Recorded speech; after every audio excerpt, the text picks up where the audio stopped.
It had been years since I'd last been to my grandfather's cabin in rural Maine. He used to go there to fish, but after he passed away, the place had been locked up, collecting dust and the smell of old wood.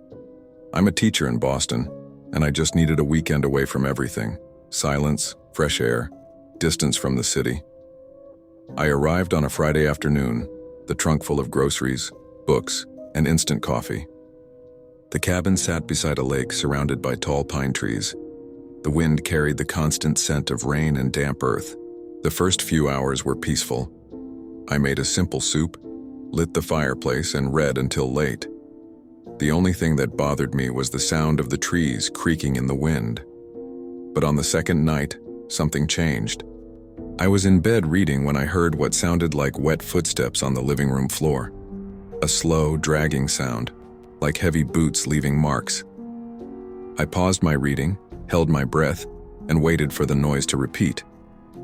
It came again, clearer this time. 2 steps, a pause, 2 more. The wooden floorboards groaned as if under real weight. I tried to convince myself it was just the rain, maybe a leak, maybe the wind knocking something around outside. But the sound was too rhythmic, too deliberate. I reached for my phone, but as expected, there was no signal. The only light came from the bedside lamp, casting trembling shadows on the walls. I decided to get up and go to the top of the stairs. When I opened the bedroom door, the sound stopped instantly. The silence was so complete I could hear my own heartbeat. I waited for a few seconds, and just as I took my first step into the hallway, the noise returned.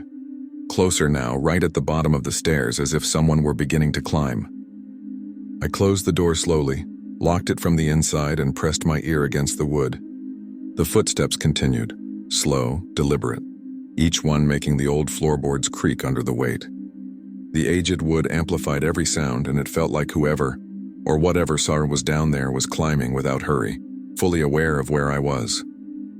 The light in the room began to flicker, and I realized my hands were shaking so badly I could barely hold the phone.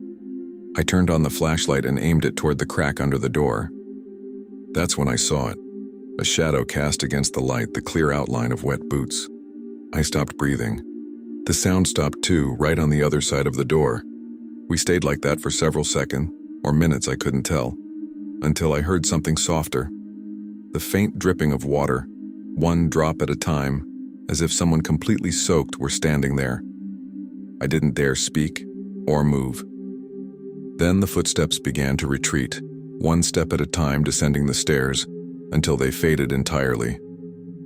I stood there frozen, trying to make sense of what I just heard, as silence slowly swallowed the cabin again. I stayed awake the rest of the night, sitting on the edge of the bed with the flashlight on, ears tuned to every sound. Every creak of wood or whisper of wind made my body tense like it was another step.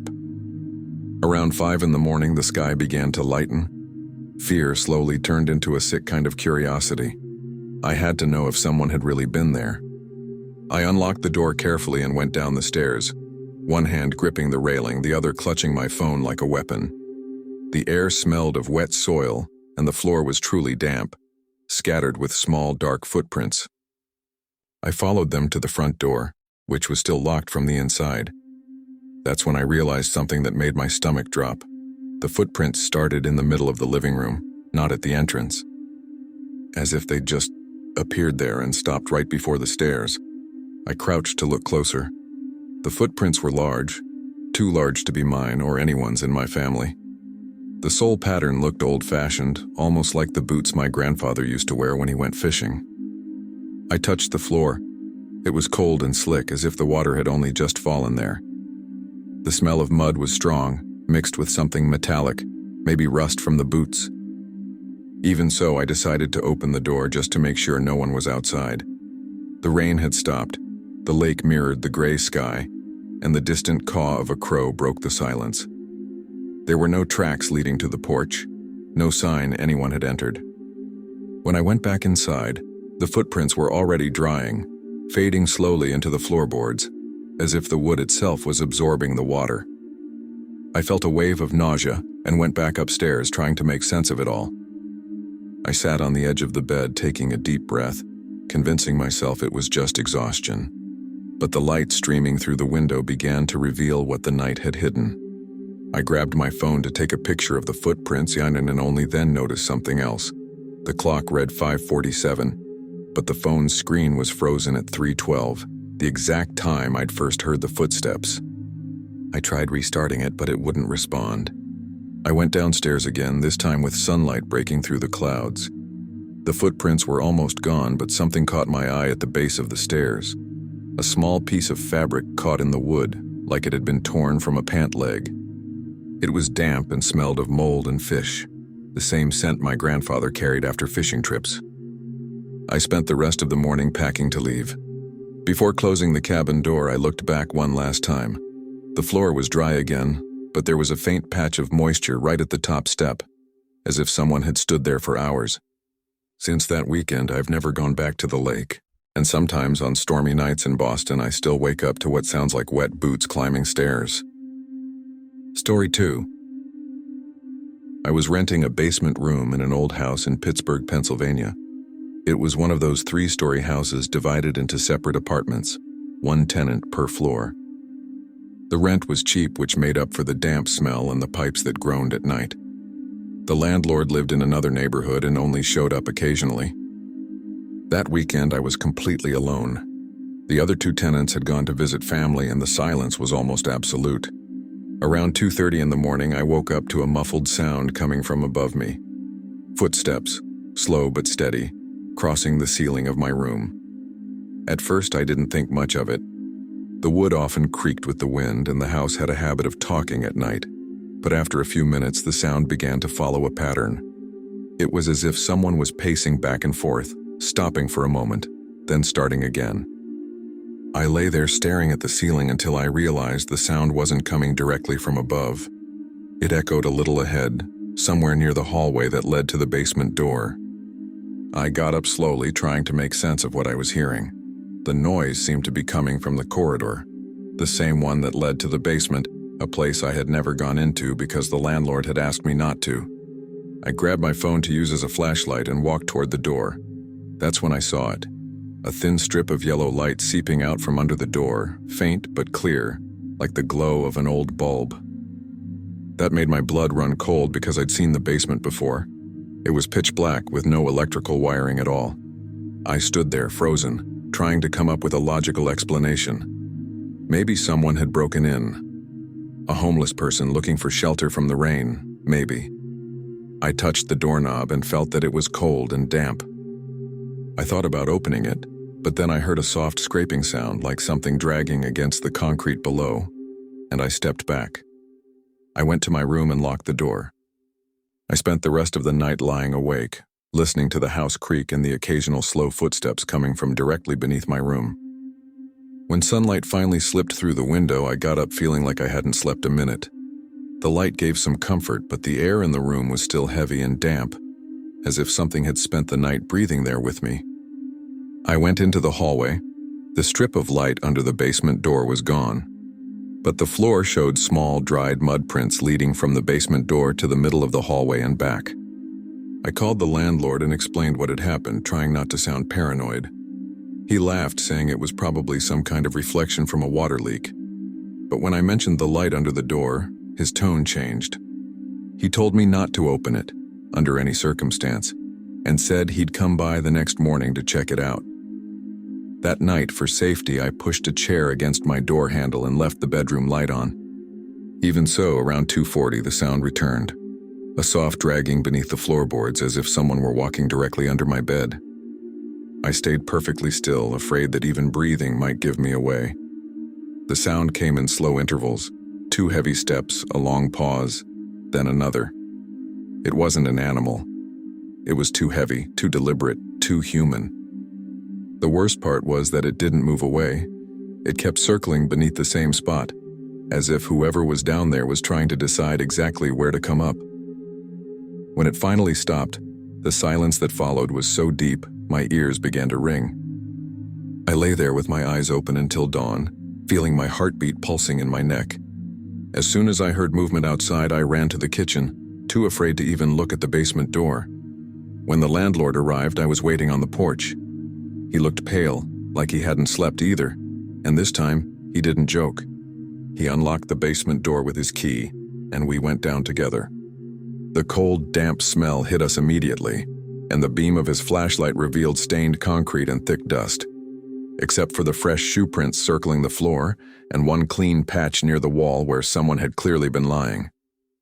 On the ground were a half-full bottle of water, a food wrapper, and a thin, crumpled blanket. Nothing about it looked old. It was as if someone had been there not hours ago, but minutes. The landlord just said quietly, "You're not staying here tonight." He called the police, and while we waited, we went back upstairs. I was shaking so badly I had to sit down. The wind hissed through the window cracks, blending with the faint wail of sirens in the distance. When the officers arrived, they searched the entire basement. They didn't find anyone, but confirmed what we'd seen. The water bottle was recent. The food still smelled fresh, and the floor showed clear signs someone had slept there within the last several hours. The older officer said it was likely that a trespasser had been using the space for weeks, sneaking in through an opening behind the house where the basement wall met the sloping ground. I spent that night in a hotel and came back 2 days later to collect my things. The basement door had a new padlock. While I was packing, I noticed the floor of my room was damp, right where my bed had been. I thought it was just a leak, but when I looked closer, I saw faint, muddy footprints leading from the corner of the wall to the center of the room, stopping exactly beside the bed. Since then, I haven't been able to sleep without leaving the lights on. Story 3. I live alone in a single-story house on the outskirts of Nashville, Tennessee, in a small, quiet neighborhood where just about everyone knows each other. It's the kind of place where life follows a pattern. Neighbors watering their lawns, dogs barking at dusk, and the distant chorus of crickets filling the night. I'd always liked that peace and predictability, until that Thursday night, when something happened that turned the quiet of my neighborhood into a memory I've never been able to erase. It was a little after 2 in the morning when I woke up with a dry throat. Still half asleep, I went to the kitchen, thinking only about getting a glass of water. The house was completely dark, except for the faint green light of the microwave clock. As I walked past the glass door that opens to the backyard, the motion sensor light outside flicked on by itself. It was quick, a soft yellowish flash that lit up the yard and projected a perfectly clear human shadow against the glass, standing less than a meter from the door. I froze. My first thought was that it had to be a neighbor, maybe the guy next door who often forgets his keys and mixes up the houses. But the silhouette didn't move. It just stood there, facing me, motionless, its body stiff, one shoulder slightly slouched. I waited a few seconds, silent, and noticed the air in the kitchen growing heavier, as if the temperature had suddenly dropped. I turned off the kitchen light, thinking it would help me see outside more clearly, but when the lights went out, the figure became even sharper. The glass reflected part of the kitchen, but I could still make out a pale, featureless face, just the shape. Then came 3 knocks on the glass. Slow, spaced, each one louder than the last. The sound echoed through the kitchen with a hollow, metallic quality. My heart was pounding so hard I could feel it in my neck as I instinctively stepped back. The knocking echoed again, dry, metallic, unnervingly clear. I stood frozen, staring at the dark outline beyond the glass. It didn't move, but I could feel it watching me. I took a deep breath, backed up against the wall, and turned off the last light still on, the kitchen lamp. As soon as everything went dark, the shadow seemed to move closer, so close that its shoulder outline touched the frame's reflection. 3 more knocks came, slow, deliberate, and each one made the glass tremble faintly. I thought about calling the police, but the phone was in the living room, just a few feet from the door. I decided to wait, keeping my eyes on the figure's reflection in the glass. After the 3rd knock, the motion sensor light in the yard shut off, plunging everything into total darkness. The silence returned, but the air inside the house felt different, thick, stifling, carrying a faint smell of wet earth. When I finally worked up the courage to turn the light back on, the shadow was gone. The curtains, though, were swaying slightly, as if someone had brushed against them seconds before. I ran to the living room, grabbed the phone with shaking hands, and called the police. I tried to explain what I'd seen, but my voice came out unsteady and barely audible. The dispatcher told me to stay on the line and check whether the intruder was still outside. I walked slowly back toward the glass door, unable to look directly, just watching its reflection on the floor tiles. The motion sensor light flicked on again by itself. This time there was no one standing outside. But something else made my blood run cold. Handprints began to appear on the glass, one after another, as if they were being pressed from inside, not outside. I screamed, dropped the phone, and stumbled backward. The prints were dark and wet, slowly sliding down the glass until they vanished. By the time the police arrived, I was still against the wall, barely able to speak. They searched the backyard thoroughly. They confirmed that there really were handprints on the glass and fresh footprints around the house, circling the porch and passing right below the windows. But none of them led back to the street. They just stopped halfway across the yard, as if whoever had been there had simply vanished.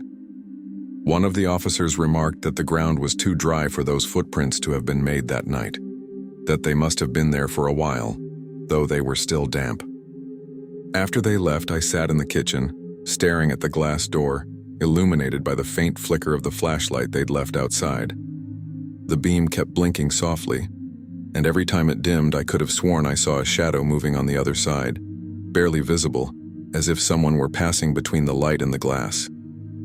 I fell asleep on the couch with all the lights on. The next morning, when I finally gathered the courage to walk back into the kitchen, I saw something that made me pack my things without thinking twice. The same 3 handprints were now on the inside of the glass door. Story 4. We rented that cabin in Asheville, North Carolina to escape the pace of the city. My wife and I just wanted a quiet weekend. No noise, just the sound of the wind and the smell of wood. The place was small but cozy. A living room with a fireplace, a kitchen beside it, and 2 bedrooms upstairs. We arrived on a Friday afternoon, the sun sinking behind the mountains, and the silence was so deep you could hear the trees creaking in the distance. The first night started peacefully. We made coffee, watched a movie quietly on the laptop, and went to bed around midnight.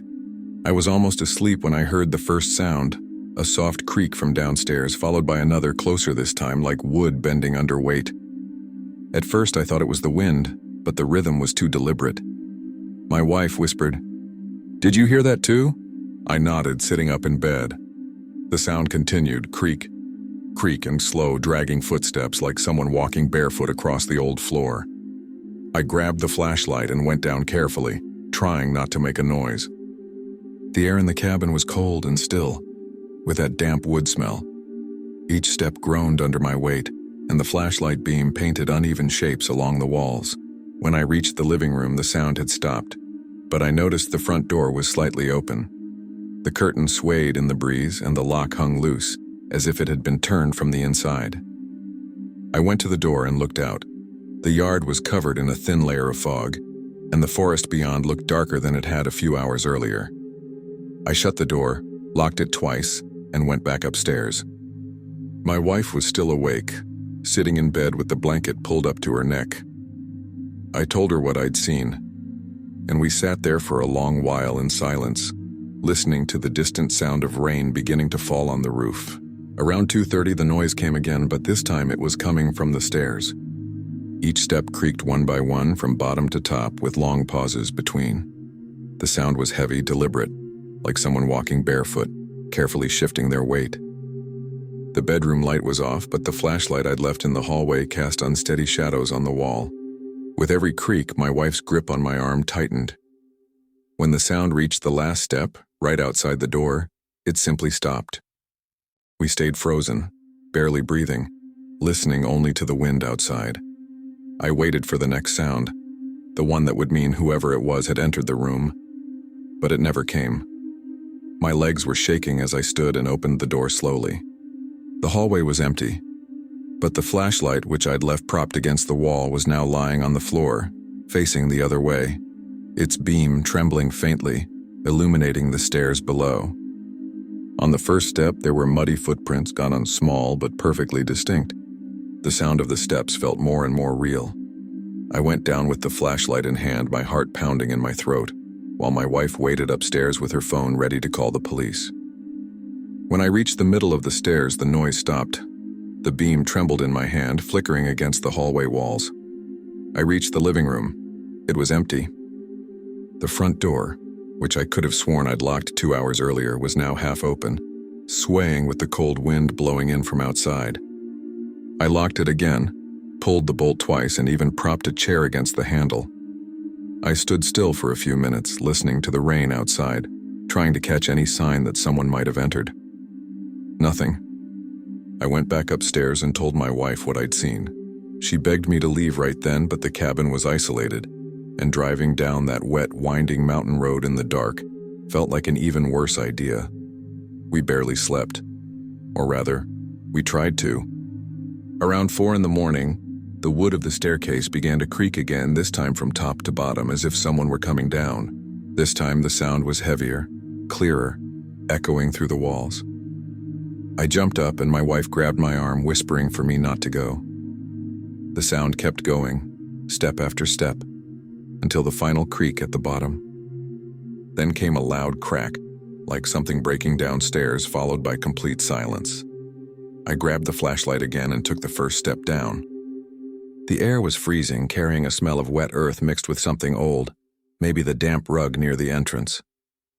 The light shook in my hand, and when I reached the ground floor, I saw that the chair I'd wedged against the door had been pushed aside.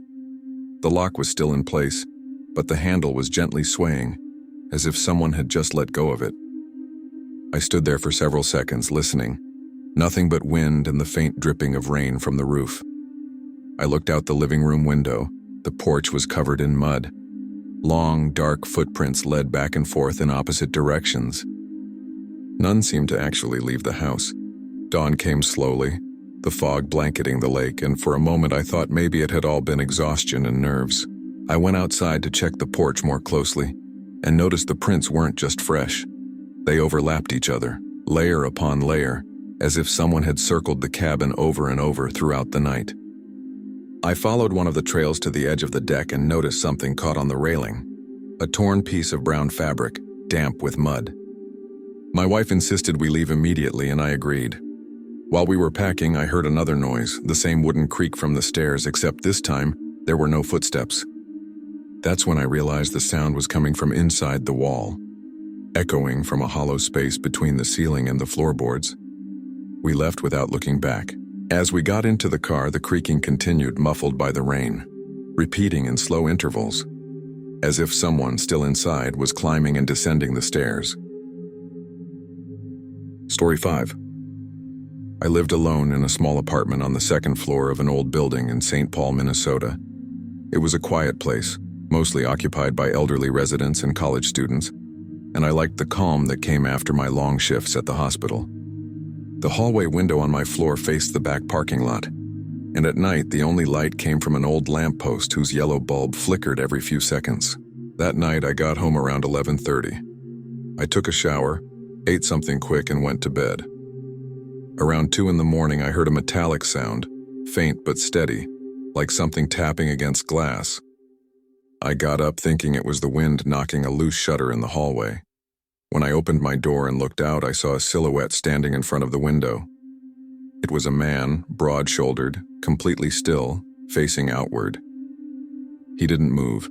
He just stood there, his arms hanging loosely at his sides. The weak light from the lamppost cast a long shadow, and the glass reflection made it look like there were 2 figures, him and something right behind him. I stood frozen, trying to tell if it was really a person. When I stepped closer, I noticed something that made my stomach twist. His face was turned toward the glass, not toward the outside. He was staring directly at his reflection, as if trying to see into the building through it. I backed away and returned to my apartment, locking the door. I called the building manager, but the caretaker said no one had entered or left that night. When I looked through the peephole again, the hallway was empty. Still, something felt wrong. I went to my bedroom window and glanced at the parking lot. The man was still there, standing exactly where I had seen him before, under the same flickering light, as if he hadn't moved an inch since it all started. I closed the curtains with a trembling hand and stood there in the dark, listening to the silence of the night. The clock read 2:27 a.m. I grabbed my phone and started dialing the police, but hesitated before pressing call. What would I even say? That a man was just standing and staring at a window? Still, I dialed. While waiting for someone to answer, I heard a sound that froze my blood. 3 soft knocks on the hallway glass, followed by a faint scratching noise, like fingernails dragging along the metal frame. I dropped the phone and pressed my ear against the door. The noise continued, rhythmic, patient, like he had all the time in the world. When I finally heard footsteps coming up the stairwell, the sound stopped. The police arrived a few minutes later. The officers searched the parking lot and the hallway. No one was outside. But when they examined the window, they found finger marks on the inside of the glass, trailing diagonally downward, as if someone had tried to open it from the inside. Story 6. I work from home as a programmer in Portland, Oregon, and I live alone in a 1-bedroom apartment on the 2nd floor. My routine is kind of a mess. I usually stay in my office until around 2 in the morning, just the desk lamp on, cold coffee beside me, and the faint sound of rain hitting the awning. That night I stopped coding around 1:50 a.m., closed the editor and left my phone charging on the living room table. I lay down on the couch since I had to get up early to deliver a build. I must have dozed off for a few minutes when I felt my phone vibrating, cutting through the silence. The living room was dark, the phone screen casting a dim glow along the edge of the table. The clock read 2:19. The call log showed a missed call at 2:17 from my own number. My first thought was some carrier glitch or a weird eSIM mirroring issue. I took a deep breath, sat up slowly, and just stared at the notification, as if looking at it long enough would make it make sense. Out of habit, I opened the voicemail app. It's usually empty, but there was a new message, time-stamped 2:17. I pressed play and held the phone to my ear. At first, only static, faint hissing and a few short pops like microphone interference near a router. Then, a very low voice whispered close to the mic. It was my voice. I recognized the way I draw in air and swallow when I'm tired. The recording contained only 2 words, but they were clear enough to understand. Look behind you. My neck locked up. I turned my head just slightly, not really wanting to see anything, and felt the cold leather of the couch against my back. The hallway leading to the office was pitch black, the door slightly open at an angle I didn't remember leaving it. The monitor light, which I had put to sleep, flickered weakly for 2 seconds before going dark again, as if someone had brushed the mouse. I stood up slowly, phone still in hand, and walked toward the hallway. Each step made the wooden floor creak, and the sound felt deafening in that silence. There was a small ceiling light above the hall, one of those dim yellow bulbs, but I didn't turn it on. The soft glow from my phone was enough. The office door swayed gently from the wind coming through the open window. And that's when I realized something. The window shouldn't have been open. I always shut everything before bed, especially after the last time the alarm went off by itself. I approached the desk and looked at the computer screen. The browser was open. The last Google search showed a single word typed, look. Not look behind you, just look. My stomach twisted. I touched the mouse and the cursor started moving on its own, finishing the phrase, behind you.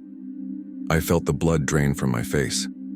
I grabbed the mouse tightly and unplugged the cable, but the cursor kept moving for another 2 seconds before it finally stopped. I ran to the breaker box and cut the power to the entire apartment. The hum of the computer and router died instantly, and the place fell into near total silence. Only the rain remained. I leaned against the wall, breathing fast, trying to rationalize it. Maybe a remote virus, some kind of remote access hack, something technical I could understand. But my entire body was shaking. I picked up the phone and called my carrier, practically begging to know what had happened. The woman on the other end spoke in a flat tone and said there was no record of any call made from my number. None at 2:17, none in the minutes after. I asked her to check again and she repeated, "Sir, our system shows nothing." Before I could hang up, the line hissed, then went dead silent.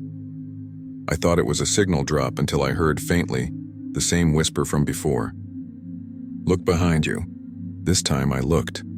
The hallway mirror reflected me but from the back. The figure in the reflection wasn't standing still like I was. It was slightly turned, as if trying to face me. The light flickered, and the reflection vanished. I slept in the bedroom that night, locking the door and pushing the dresser against it. When morning came, I decided to check the security camera footage that faced the living room. On the video from 2:17 a.m., the office light does turn on. For 2 seconds, you can clearly see my silhouette standing in front of the desk, and right behind it, another identical silhouette, still slightly out of focus. Then the screen goes completely black. Story 7. My name is Allison, I'm 34 years old, and I moved to Savannah about 2 months ago, after a divorce that left me completely drained. The building where I rented my apartment is small, 3 stories, old but well-maintained. What attracted me was the low rent and the fact that only 6 people lived there, which sounded peaceful. My apartment is on the ground floor, facing the side street. On the first day, the caretaker explained that the doorbells were old, the kind with a metallic sound, and that they sometimes malfunctioned. I didn't think much of it until the first night. It was just past 3 in the morning when I heard 3 soft knocks on the door. It wasn't the hollow sound of someone pounding, but a slow, deliberate rhythm, almost polite. At first, I thought I was imagining it. I stayed still in bed, listening carefully, and then I heard it again, this time followed by the sound of the doorbell. That metallic ding echoed far too loud in the silence of the building. I got up slowly, turned on the bedside lamp, and walked to the door. I looked through the peephole. Nothing. No shadow, no movement in the hallway. I stood there for a few seconds, trying to catch any hint of footsteps, breathing, anything. But the hallway was completely still. I went back to bed, trying to rationalize it. Maybe some drunk neighbor pressing the wrong button, or maybe the sound had come from upstairs. Old buildings can really mess with sound direction. But before I could fall asleep, the bell rang again. A single short ring. I went straight to the door, more annoyed than scared this time, and looked through the peephole again. Still no one. This time, I left the hallway light on and sat on the living room couch, facing the door, waiting. I stayed like that for nearly 20 minutes, my heart racing, but the building remained completely silent. The next morning, I ran into the man from the second floor, the neighbor who seemed the friendliest. I told him what had happened, and he made a strange face before saying, "The ground floor bell rings all the time, even when no one lives there. That's why the last tenant moved out." I thought he was joking, but he insisted he heard it almost every night. I felt uneasy for the rest of the day. That night, before bed, I decided to test the bell from outside. And it didn't work. No sound, nothing. That confused me even more. The following night, I left my phone recording audio near the door. I just wanted to prove to myself that the sound was real, that I wasn't losing it. I went to bed around midnight, but took a while to fall asleep, paying attention to every little noise. At 3:17 a.m., it happened again. 3 soft knocks, followed by the bell. I jumped out of bed and ran to the door, but the hallway was empty, just like before. When I went back to my room and played the recording, you could clearly hear the metallic chime and a faint noise right after, like someone brushing their hand against the doorknob. The next day, I went to the caretaker and asked him to check the doorbell system. He looked surprised by the request, and after inspecting the panel in the lobby, he said casually, "That wire's been cut for years. Nobody's touched it since." I tried to argue, to explain that I had heard it myself, but he just shrugged and said, "These old buildings have strange echoes." I went back to my apartment feeling half ridiculous, half uneasy. If the system was disconnected, what exactly was I hearing ring every night? That evening, I turned off all the lights and sat on the floor of the living room, facing the door. I wanted to see if this time I could hear the footsteps before the bell. The clock read 3:02 a.m. when I felt a chill crawl up my neck. The air in the hallway seemed colder, even with the door shut. Then came the knocks, 3, evenly spaced, calm. The bell followed right after, exactly the same as before. I froze. I tried to muster the courage to look through the peephole, and when I did, the hallway was completely dark. The lights that were always on had gone out. My heart was pounding. I grabbed my phone to use as a flashlight and aimed it at the glass panel of the door. For a split second, I could swear I saw something move, a low shadow close to the floor. I took a deep breath, grabbed the doorknob and whispered without opening it, "Is someone there?" No response. Only the sound of wind passing through the cracks. I waited a few more seconds before hearing footsteps slowly climbing the stairs, one by one, until they faded away. Only when the silence returned did I realize I was shaking all over. The next morning, I went to the neighbor on the second floor to ask if he'd heard anything too. He just nodded and said yes, but the sound seemed to come from inside my apartment, not from the hallway. That left me speechless. I started thinking of explanations. Maybe noise from the pipes, an echo from downstairs, or some kind of electrical interference. But none of that explained the lights going out or the perfectly timed knocks. I spent the rest of the day with the constant feeling of being watched, my eyes drawn again and again to the door, as if something were about to happen. That night, I decided to sleep on the living room couch, closer to the entrance. At 2:58 a.m., and I heard the first creak, then a faint tap, like something brushing against the wood. I got up slowly, trying not to make a sound, and looked through the peephole. The hallway lights were on this time, but what terrified me was seeing the doorbell button pressed in, held down, as if someone were keeping their finger there. I stared, barely breathing, and the button stayed pressed. When it finally released, I heard 3 knocks from the inside of the door.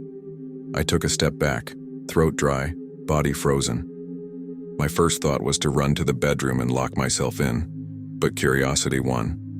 I pressed my ear against the wood, trying to hear anything. Nothing. The hallway was silent, and inside the apartment I could only hear my own heartbeat. Then something brushed against the bottom of the door, as if fingers were sliding underneath slowly. I jumped back, dropping my phone to the floor. The screen lit up by itself, and for an instant, the light reflected a dark smudge on the wood right next to the lock. At that point, I wasn't thinking clearly anymore. I called the building's caretaker, not caring about the hour. He answered with a sleepy voice, and when I explained what was happening, he went quiet for a few seconds before saying, "Miss Al, the ground floor apartment has been closed since the 2018 hurricane. No one has a key to that door, and there's no power running down there." My legs went weak. I thanked him, hung up, and stood there staring through the peephole until sunrise. I never heard the doorbell ring again, but every night around 3 in the morning, the button still appears pressed in, as if someone on the other side is still holding it down. Story 8. I had moved in a little over 2 weeks earlier. The house was old, wooden, and the rent was far too cheap for its size, which at the time seemed like a good thing. The owner explained that the upper floor was sealed off because the floorboards were unstable and unsafe. I didn't question it. It was just me living there, and the ground floor was enough. The first few nights were quiet, aside from the usual creaks of old wood and the wind slipping through the gaps. But in the third week, around 4 in the morning, I clearly heard something dragging across the ceiling above my bedroom. It was a heavy, slow sound, like someone sliding their feet along the floor. I was wide awake in an instant. I lay still, trying to convince myself it was just an animal, maybe raccoons or possums. The noise stopped, and eventually, I fell back asleep. The next night, it happened again, at the same time. But this time I also heard something fall, a small object rolling across the floor until it stopped. My heart started pounding, and I just lay there, frozen, staring at the dark ceiling. I stayed awake for the rest of the night, listening to the occasional footsteps and the faint groaning of the beams above. The next day I went out to the yard and looked up at the upper part of the house. The windows were covered in dust, except for one, where I could see a bit of curtain shifting in the wind. The day after, I decided to call the landlord. He assured me that the upstairs was locked and that no one had access, not even him. He said maybe some animal had gotten in through the roof openings, but promised to send someone to check. No one ever came. That night the footsteps returned, longer, heavier. I was sitting on the couch with the TV on when I heard what sounded like a chair scraping across the floor upstairs. It was a dry, harsh sound, followed by complete silence. I turned the TV volume up to drown it out, but turned it off again when I realized the noises weren't random. They were rhythmic, as if someone were pacing back and forth. That weekend, I bought a flashlight and a folding ladder. I knew there was a side window to the attic, half hidden by overgrown plants. I waited for it to get dark, as if some part of me needed to see it with my own eyes, no matter how scared I was. I climbed carefully, slipping a bit on the wet wood. When I reached the window, I realized it wasn't locked. I pushed it open slowly, and cold, musty air hit my face. The flashlight shook in my hand, and the first thing I saw was a chair, right in the center of the room, facing the vent.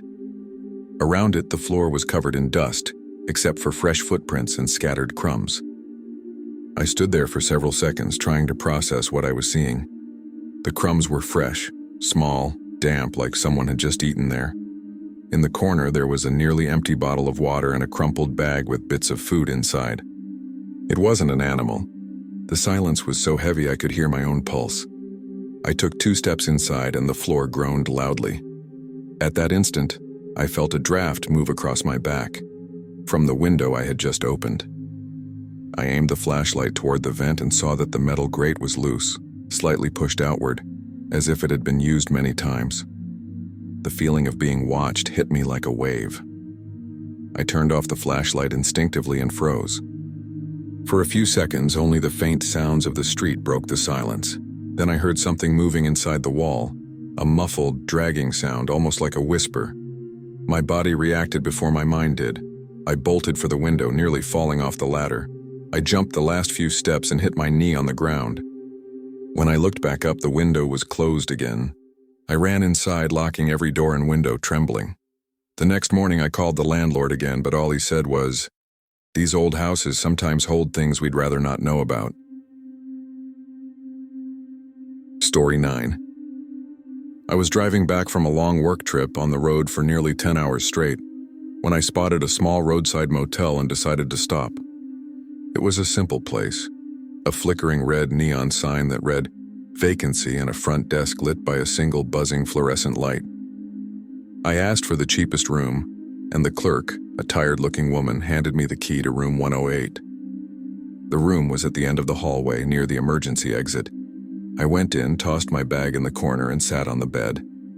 The mattress was soft, and the air smelled faintly of mildew from the carpet, but all I wanted was to sleep.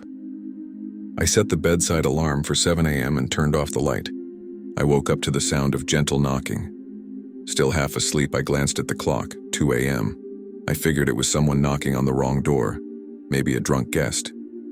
I waited for it to stop, but the sound continued, rhythmic, like someone tapping their knuckles on the wood. I walked to the door and peeked through the peephole. Nothing. The hallway was completely empty. I sighed, fastened the chain lock, and went back to bed. As soon as I lay down, the knocking started again, only this time, it came from the wall behind the headboard. I froze, listening. It wasn't the pipes. The rhythm was too deliberate. 3 knocks, a pause, then 2 more, like someone was trying to get my attention. I pressed my ear to the wall and heard something even stranger. Faint breathing, uneven, close, right on the other side. I jumped back, heart racing, and grabbed the phone to call the front desk. The man who answered sounded half asleep. When I explained what I was hearing, he said quietly, "Sir, the room next to yours is empty. It's been closed for weeks." For a moment, I thought he was joking, but his tone was too serious. He offered to come up and check, and I agreed. I stood by my door, cracked open, waiting to hear his footsteps in the hall. When I finally saw the beam of his flashlight coming toward me, I felt a momentary relief.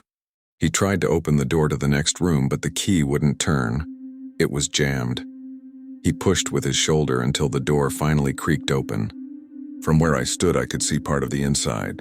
Messy sheets, open curtains, and a bedside clock flashing 2:01, emitting a faint, continuous beep. We went in together. The air inside felt different, colder, heavier, with a metallic smell, like rust.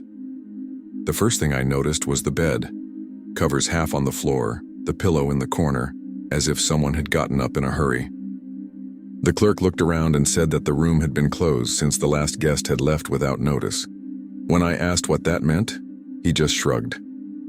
I went to turn off the alarm clock and noticed the wires had been cut, but it was still beeping softly, endlessly. While he struggled to open the window, I heard something fall behind me. A faint tapping sound like a fingernail brushing against wood. I spun around, but there was nothing there, only a patch of carpet slightly indented near the wall. The same wall I'd heard the knocks from. I nudged it with my foot and realized the floor there was a little soft, like there was a hollow space underneath.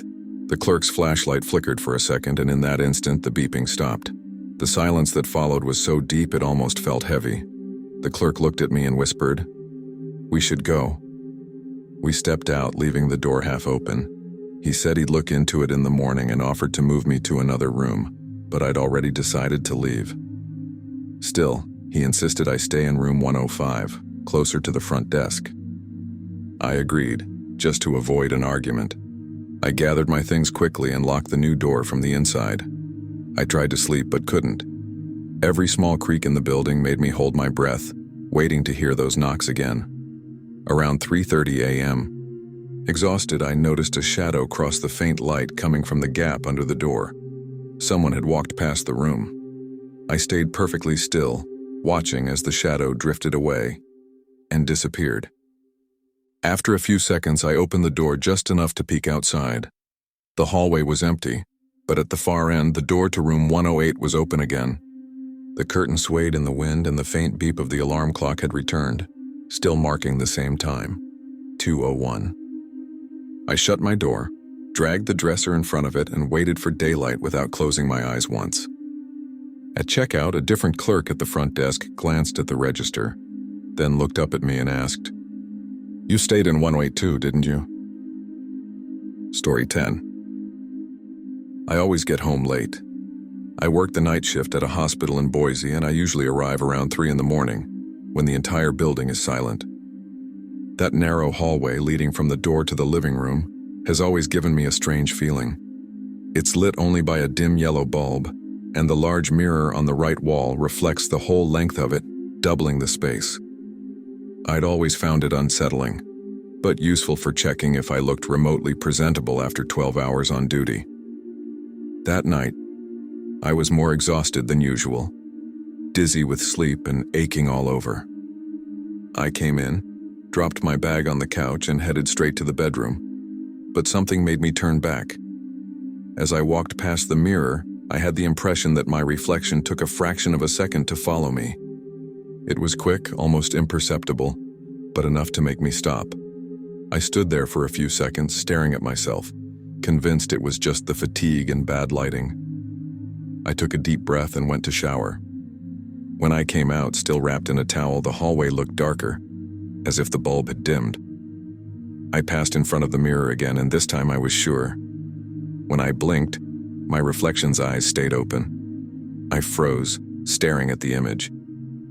I tried repeating the motion several times, blinking fast, moving my head, shifting my stance. But the reflection responded with a strange delay. Sometimes it followed me, sometimes it didn't. The air felt heavy still, and I could hear the faint thud of my heartbeat in my ears. I forced a nervous laugh and went to grab my phone to record, just to prove to myself I was overreacting. When I came back, the reflection was normal again. I filmed a short video, and watching it later, everything looked perfectly in sync. Still, something about it unsettled me. Before going to bed, I covered the mirror with a sheet. I didn't even know why. The next morning, the first thing I did was remove the sheet and look again. Nothing strange, but when I bent down to clean the frame, I noticed something. A small, dark spot in the lower corner, like a tiny hole. I leaned closer and saw it wasn't dirt. It was an actual hole, as if someone had drilled through the wall behind it. I placed my finger over it and felt a faint current of air coming through. That made my blood run cold, because the wall on that side of the hallway bordered the next apartment, and that apartment had been empty since I moved in. I grabbed a screwdriver and tried to pull the mirror away from the wall. It was heavy, but I managed to move it just enough to see behind. The hole was larger than it appeared, big enough for someone to look through. The wall was thin, and inside I could see fresh scratch marks, like something had been fitted there recently. A smell of dust and stale cigarette smoke seeped out. My stomach turned. I stepped back slowly, trying to figure out what to do next. I called the building manager and explained that there seemed to be a hole between my apartment and the one next door. He promised to check it out the next day, but his tone sounded hesitant, like he'd heard something similar before. That night, I couldn't relax. I stayed on the couch with the lights on, trying to convince myself it was all in my head. Around 3 a.m., the same time I usually got home from work, I heard a dull sound from the hallway like a soft tap on the wall. My heart racing, I got up and walked over. The light bulb was flickering, and the sheet I'd left folded in the corner was now lying on the floor right in front of the mirror. I pressed my ear against the wall and heard a muffled, rhythmic sound. Slow, steady breathing. My hands shaking, I pulled the mirror away again. The hole was still there, dark as before, but this time there was another faint noise, like someone fiddling with something metallic on the other side. I stood frozen, unable to move, until I heard a click, the clear sound of something being unplugged. The noise stopped instantly. I waited a few seconds and on impulse pointed my phone's flashlight at the hole. The light reflected for an instant off something that looked like glass. It was too quick to be sure, but I could make out the circular shape of a lens. I stumbled backward, heart pounding, and covered the hole with layers of tape until no trace of it was visible. I spent the rest of the night awake, jumping at every sound from the walls, every creak of the wood. The next morning, I called both the manager and a police officer. When they removed the mirror, they found a small improvised camera mount wedged between the two apartments. The unit next door was completely empty. No furniture, no electricity, but there were footprints in the dust on the floor, leading directly to the hole. Since that day, I've never hung another mirror in my home. Thank you for staying until the end of this video. It's amazing to have you here accompanying me until the end of the stories. If you liked it, leave your comment telling what was the story that moved you the most. And if you are not yet registered, sign up so you don't miss the next ones. Until next night of scary stories.